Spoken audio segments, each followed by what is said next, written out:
마태복음 1장입니다. 18절에서 23절.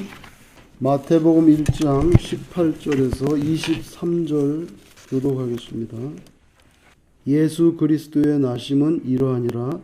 그의 어머니 마리아가 요셉과 약혼하고 동거하기 전에 성령으로 잉태된 것이 나타났더니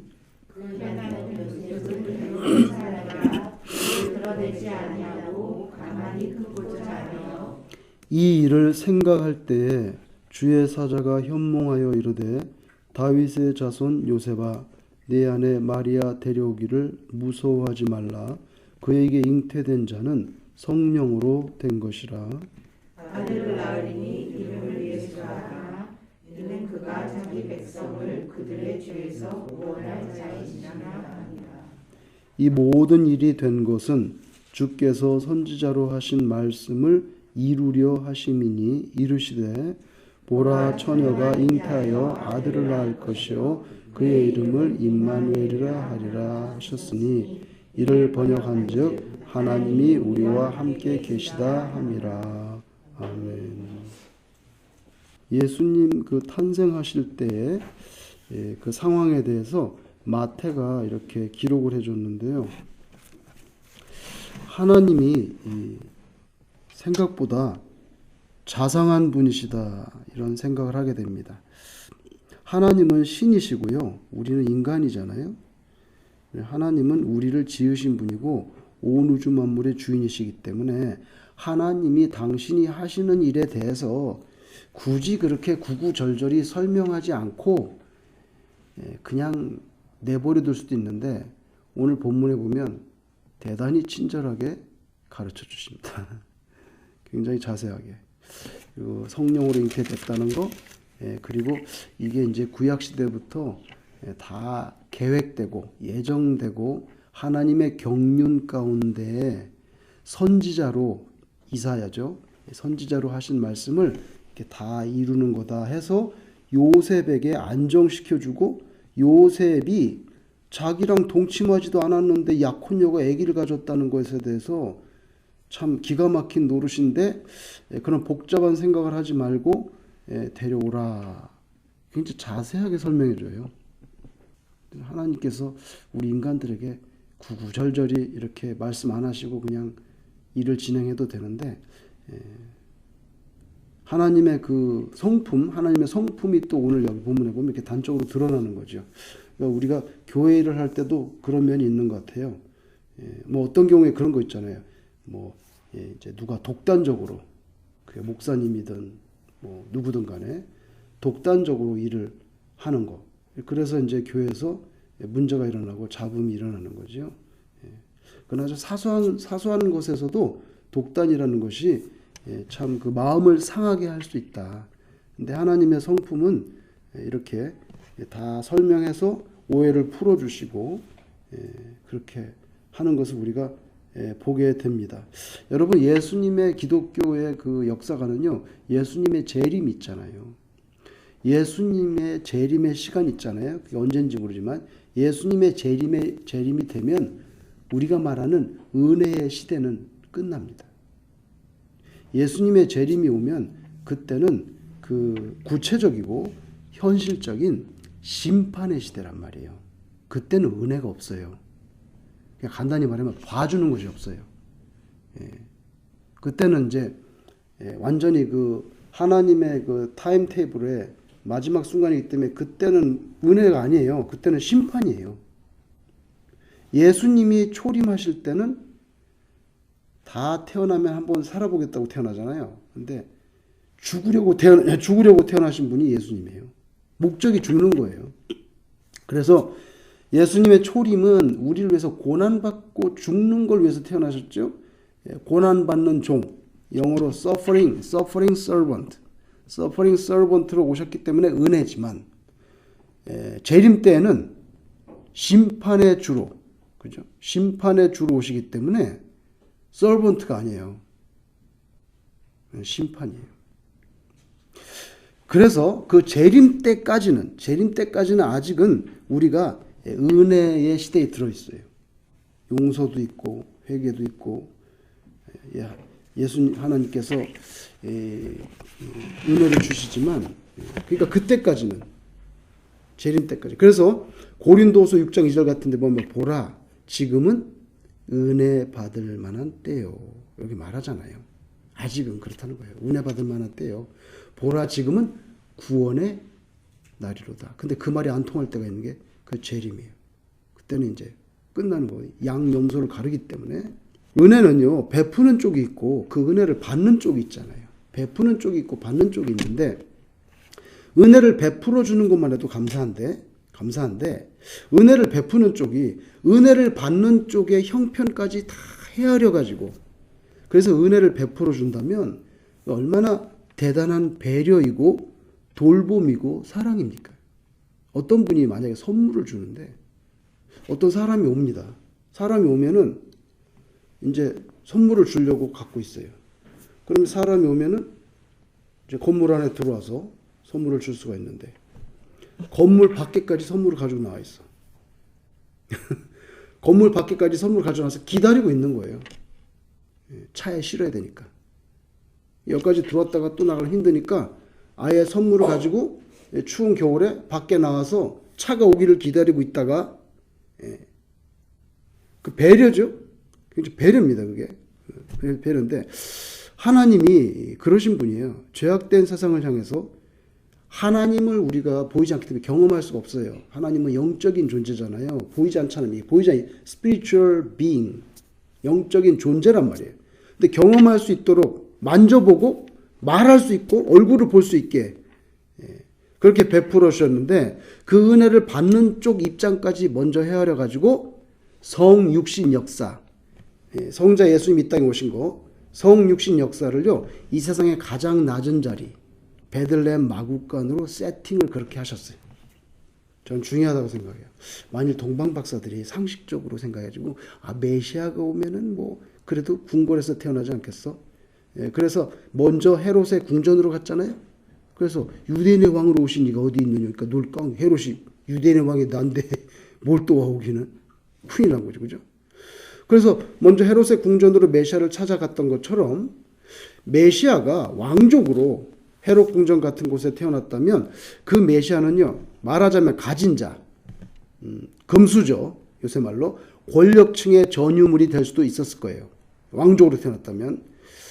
가난하고 헐벗은 사람들, 권력에 압제당하는 그런 우리가 말하는 민초들, 배우지 못하고 큰 지위가 없는 어깨의 계급장, 명함에 새길 것이 없는 그런 서민들과는 너무나도 동떨어진 그런 이질감이 큰 별 세상의 메시아가 될 거고, 그럼 이 땅의 수많은 평범한 사람과는 무관한 그런 메시아가 되었을 거예요.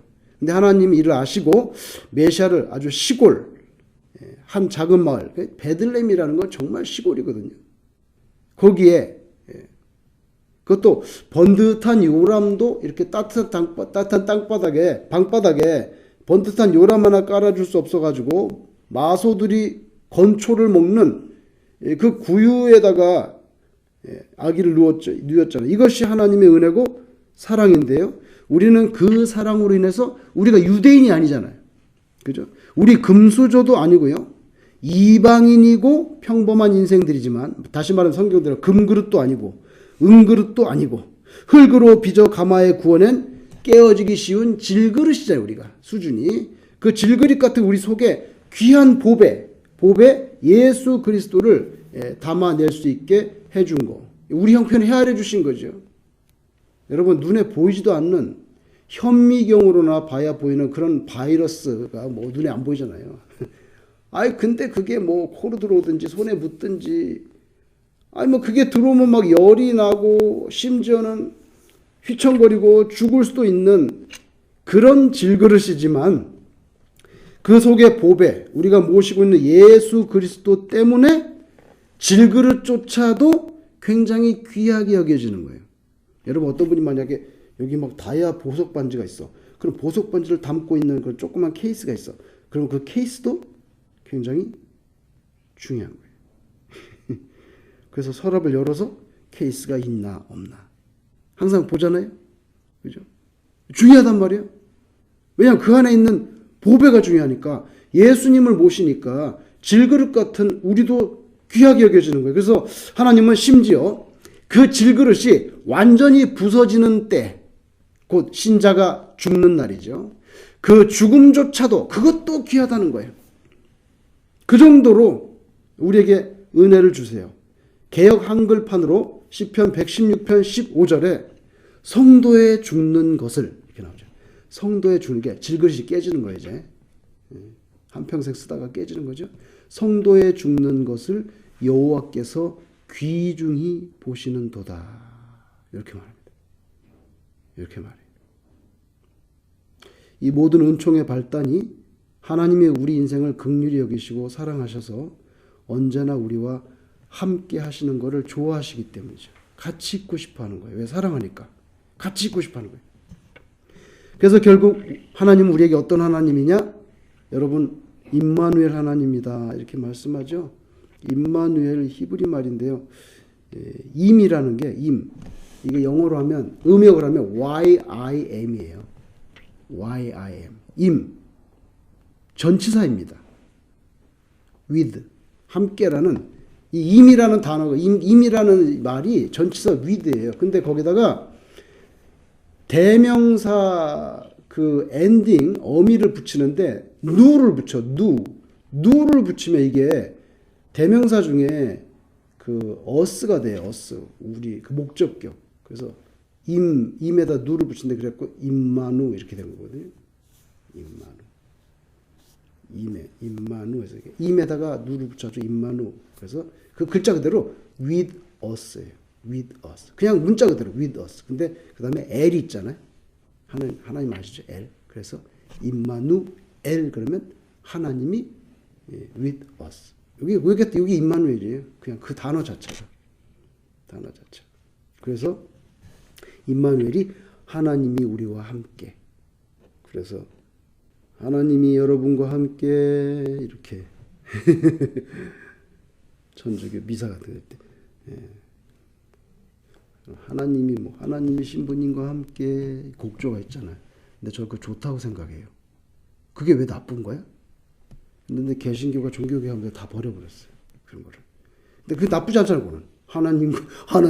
하나님이 여러분과 함께 그리고 또 회중이 신부님을 축복합니다. 그래서 하나님이 신부님과 함께 이거 커뮤니케이션이거든요. 성도의 서로 교통하는 것과 근데 좋은 거 많이 버렸어요. 좋은 거 킵해도 되는 것까지 뭐냐면 혁명이라는 거는 잘라야 되거든요. 과격하게 잘라야 혁명이 되잖아요. 개혁이 돼 종교 개혁. 그래서 다 잘라버린 거예요. 근데 보세요. 하나님이 여러분과 함께 이게 그냥 들으면 별거 아닌 것 같은데 그 결국 임마누엘이거든요. 임마누엘 하나님이 함께 하시기 굉장히 아름다운 좋은 거예요. 곡조도 있어요. 이게 의미 있다고. 근데 다 버려버렸어요. 여러분 하나님이 사람의 몸을 입고 이 세상에 아주 낮은 자리 베들레헴에 오셔서 직접 우리와 함께 해주시는 것. 직접 우리와 함께 임마누엘. 그게 바로 예수님이라는 사건이잖아요. 탄생. 그죠? 탄생.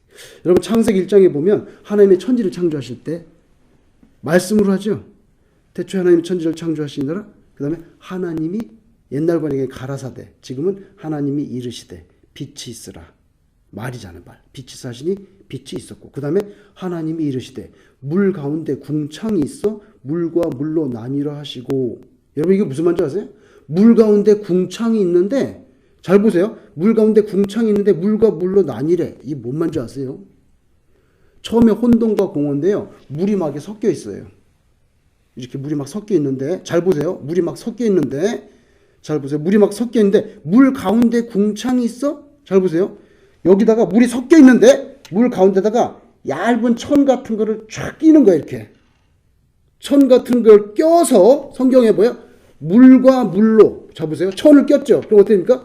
천 위에 물과 천 아래 물이 생긴 거예요. 그래서 물과 물로 나뉘라 하시고. 그래서 물이 나눠졌다는 거예요. 그리고 요 궁창, 이 천 같은 거 얇은 막을 꼈는데 이게 하늘이에요. 이게 하늘이고, 그러니까 우리가 하늘이라고 말하는 거. 그 위에 물과 아래 물이 나는데 여기는 흙과 물이 섞여 있어. 그래서 흙은 흙대로, 물은 물대로 해서 육지와 바다가 갈라집니다. 하나님 창조에 있어서. 그죠? 그렇게 살다가 죄를 범하니까 하나님이 화가 나셔가지고, 잘 보세요. 화가 나서 홍수를 만드는데 궁창 위에 있는 물을, 잘 보세요. 궁창 위에 있는 물을 아래로 한꺼번에 다 쏟아버렸어. 그게 노아의 홍수예요. 그래서 창세기에는요, 그 개념이 굉장히 선명하고 정확해요. 선명하고 정확해요. 그런데 말씀으로 창조하셨잖아요. 어떤 사람이요, 말에 문제가 있어. 신용이 없어. 아니면 폭언을 하거나, 아니면 사람이 말이 간사해. 아니면 허풍이 세거나, 아니면 자꾸 이 사람이 이간질을 해. 이런 경우에 우리가 뭐라고 말하냐면요, 그 사람 인격이 아주 되먹지 않았어. 그렇게 막 인격이 되먹지 않았다, 그렇게 표현한단 말이에요. 그 사람 인격이 주로 먼저는요, 그 사람의 말을 가지고 먼저 판단해버려. 그 사람의 행위를 보기 전에 말을 가지고 인격이 어떻고 어떻고 말이 나오고 그렇게 판단해버려. 마찬가지로 하나님도 그분의 말씀. 자, 사람이 말에 따라서 그 사람 인격이 오르는데 이렇게 하나님도 그 말씀이 곧 하나님이에요. 그 말씀이 곧 신격이에요. 그래서 하나님의 말씀은 곧 하나님이고요. 말씀이 하나님이고, 그 실체와 동일시, 하나님과 말씀이 동일하다고. 사람이 떡으로만 살 것이 아니요 하나님의 말씀으로 산다고 했는데, 인간의 생명은 육체를 지탱해주는 떡으로만 사는 게 아니라 인간의 영혼을 지탱해주는 신령한 양식, 진정한 생명의 그 고갱이. 여러분, 배추를 갖다 잘라보면 심지가 나오잖아요. 그죠? 심지가 나오지. 그걸 고갱이라 그래. 그걸 고갱이. 그게 하나님의 말씀이거든요. 말씀이 곧 하나님이에요. 그래서 사도 요한은 주님의 생애를 그린 요한복음의 문을 열 때 제일 먼저 1장 1절에 정확히 갈파하는데, 태초에 말씀이 이렇게 나오죠.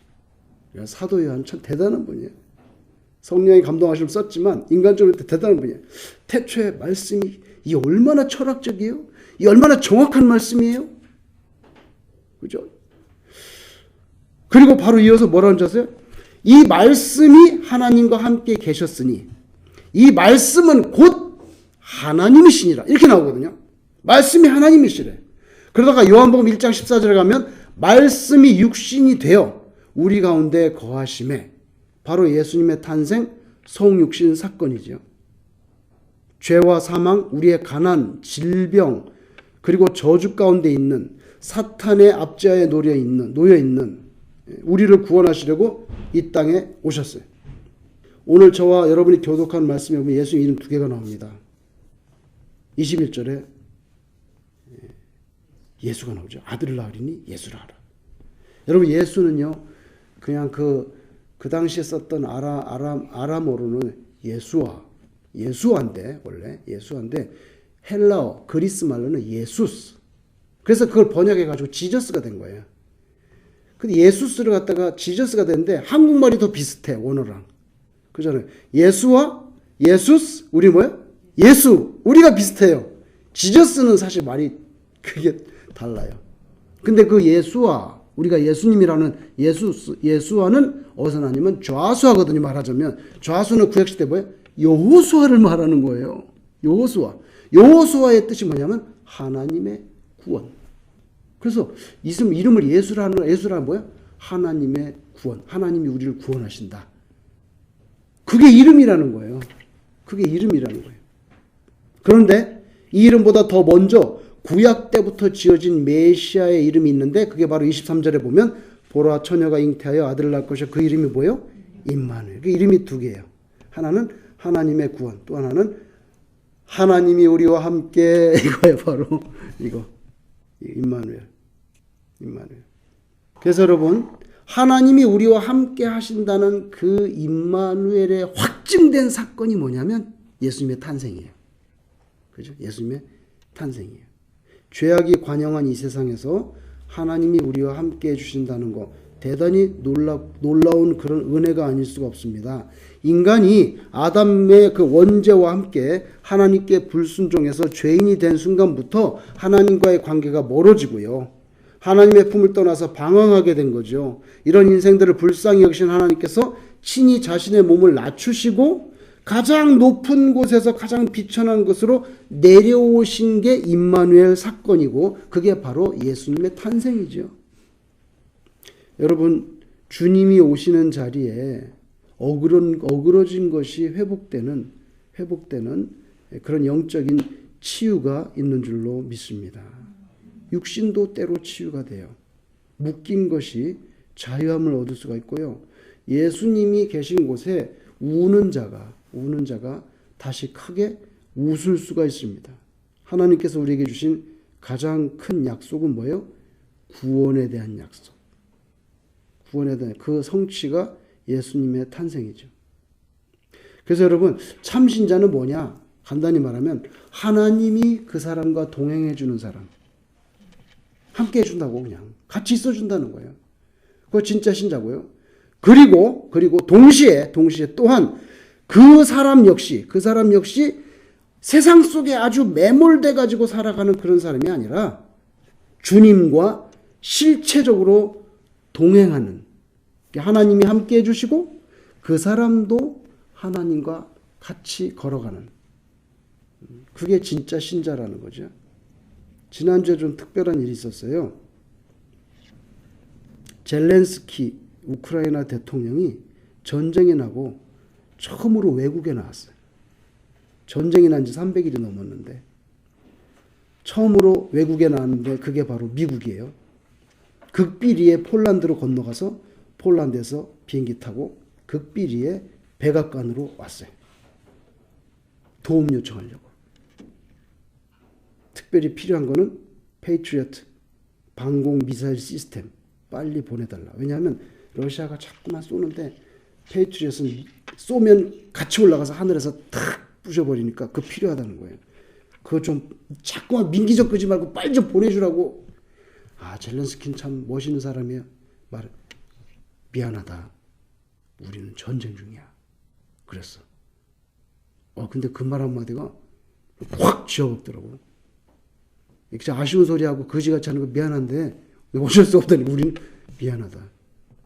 근데 우리는 전쟁 중이야. 내가 체면을 가릴 때가 아니라고 지금. 그래가지고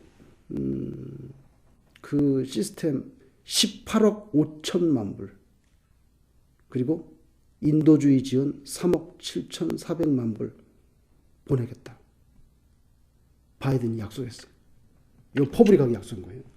근데 뭐라 하냐면 바이든이 시간이 얼마가 걸리든 간에 우크라이나를 끝까지 지원하겠다 그랬어요. 지금 전쟁이 늦어지고 있잖아요. 근데 그러면 시간이 얼마가 걸리든 간에 우리가 끝까지 지원하겠다. 그러니까 젤렌스키가 우리는 승리할 것이다. 아유, 대단하지요. 지도자 한번 잘 만나니까 나라가 살아. 나라가 살고. 처음에 어떻게 됐어요? 다 도망간다고 그랬어요. 벌써 도망갔는지도 모른다 그랬다고. 근데 딱 켜가지고 나 여기 있어. 그리고 쫙 비쳤지. 우크라이나에 자기 있다는 걸 이렇게 다 화면으로 비춰고 세상에 세계 쏘았다고. 코미디언 출신인데 진짜 세상을 즐겁게 하고 있어요, 이 사람이. 여러분, 바이든하고 백악관에서 면담하고 바로 연방의회 하원 본회장에서 수백 명의 상하원을 갖다가 모아놓고 26분 동안 연설했어요, 이 사람이. 근데 이렇게 말했어요. 미국의 우크라이나 지원은 너무 멋있는 말씀. 미국의 우크라이나 지원은 자선이 아니다. 자 보세요. 자선이 아니라 세계 안보와 민주주의에 대한 투자다. 당신 자선한다고 생각하지 마. 당신들을 위한 투자야. 그지? 공산주의에 자꾸 무너지면 어떻게 되겠어? 이런 멋있는 말을 했어요. 젤렌스키도 잘하고 있지만요. 사실 우크라이나가 지금까지도 푸틴에 맞서서 선전하고 있는 가장 중요한 이유는 미국의 지원 때문입니다. 그렇죠? 미국이 없었으면 우크라이나가 지금까지 버텼겠어요? 벌써 끝났지. 그죠? 미국을 욕하는 사람들도 많지만 그러나 실제로 미국이 세계 경찰 국가 노릇하느라고 많은 공을 들이고 있는 건 사실이고요. 그 덕택의 국가와 민족 이거 생존 지켜낸 나라가 여럿 있어요. 우리 한국도 6.25 전쟁에서 미국 때문에 살았잖아요. 그걸 어떻게 부인하겠냐고 그거를. 수만 명이 와서 피를 흘리고 죽었는데, 미국 피가 흘렀는데, 근데 메가더 동상을 뭐 부신다 그러고 막 그냥 배은 망덕이지. 배은 망덕. 70년 넘게 아직도 우리가 미국 떡 보고 있잖아요. 아직도 미국 떡 보고 있잖아요. 근데도 아니라 그러고. 그리고 막 뭐 미군 철수하라. 미군 철수하면은 우리나라는요, 죄송한 얘기지만 북한과 군사력이 잘 몰라서 그러시는데 안 돼요. 안 돼요. 그런데 여러분, 하나님이 우리를 향해서 하시는 지원과 후원은요, 이런 미국과는 비교조차 할 수 없는 수준이라는 거 우리가 잘 모르고 산다는 거예요. 우크라이나가 지금까지 버티고 있는 건 미국 때문인데, 우리가 지금 이렇게 살고 숨쉬고 있는 거, 이건 100% 하나님의 은총 때문에 살고 있는 줄을 믿으시기 바랍니다. 천국에 들어가게 됐잖아요. 일반 사회에서도 직장에서도 누군가 어떤 사람이 내게 후원을 아끼지 않습니다. 나를 속 깊이 이해해 줍니다. 어려울 때 손을 하나 얹어가지고 힘을 실어줍니다. 어떻게 그 사람이 안 고맙겠어요. 그런데 하나님은 그런 것과 비교할 수 없는 그런 배려와 사랑과 후원으로 우리를 도와주시는데, 독생자 예수님은 십자가 고난을 직접 당하시고 직접 피를 흘리고 우리 대신 죽어주셨잖아요. 말할 수 없는 탄식으로 우리를 위해서 지금도 기도하시는 분은 바로 성령 하나님이시죠. 성령 하나님이시잖아요. 말할 수 없는 탄식으로 기도해 준다 그랬어요. 그러므로 참신자는 실제로는요, 대단히 행복한 인생이라는 거예요. 잘 깨닫지 못하고 인식을 못할지 모르지만은 그런 어마어마한 백업이 뒤에서 우리에게 후원이 되고 사랑이 쏟아지고 있는데 대단히 행복한 인생이라는 거죠. 우리가 하나님의 자녀고 하나님의 자녀기 때문에, 여러분 기억나세요? 저는 생각나. 국민학교 때부터 매번 그 있잖아요. 그거 뭐라 해도 잊어버렸네. 성적 편지. 그 학기가 끝날 때마다 수미양가 나오죠, 그거? 그 뭐예요? 성적 편지 그거? 뭐죠? 생활기록 편지 뭐 하여튼 그거 보내주잖아요, 그거. 거기 보면 수미양가 나오잖아요. 우수수수 이래야 되는데 뭐 목장 차려가지고 막 양들이 막 갔다 갔다 하고 뭐 양이 많아 막 그러면 목장 되는 거예요. 그러면 안 되지. 우수수수 막 수수밭이 돼야 되는데. 제가 뭐 말씀드렸어요? 그걸 딱 펼치면 학생 이름 있고 그 뭐예요? 보호자. 기억나세요? 항상 보호자. 보호자에서 그걸 쓰게 돼 있어. 아버지 이름을 쓰든지 엄마 이름을 쓰든지. 우리의 보호자는 누구예요? 하나님이죠. 하나님이죠. 이걸 기억한다면 우리가 어떻게 찬양하지 않을 수 있는가? 감사하지 않을 수 있는가? 성탄절 맞는 우리 영혼 깊은 속에 잔잔한 평강과 감사와 찬양이 우러나기를 주의 이름으로 축원합니다.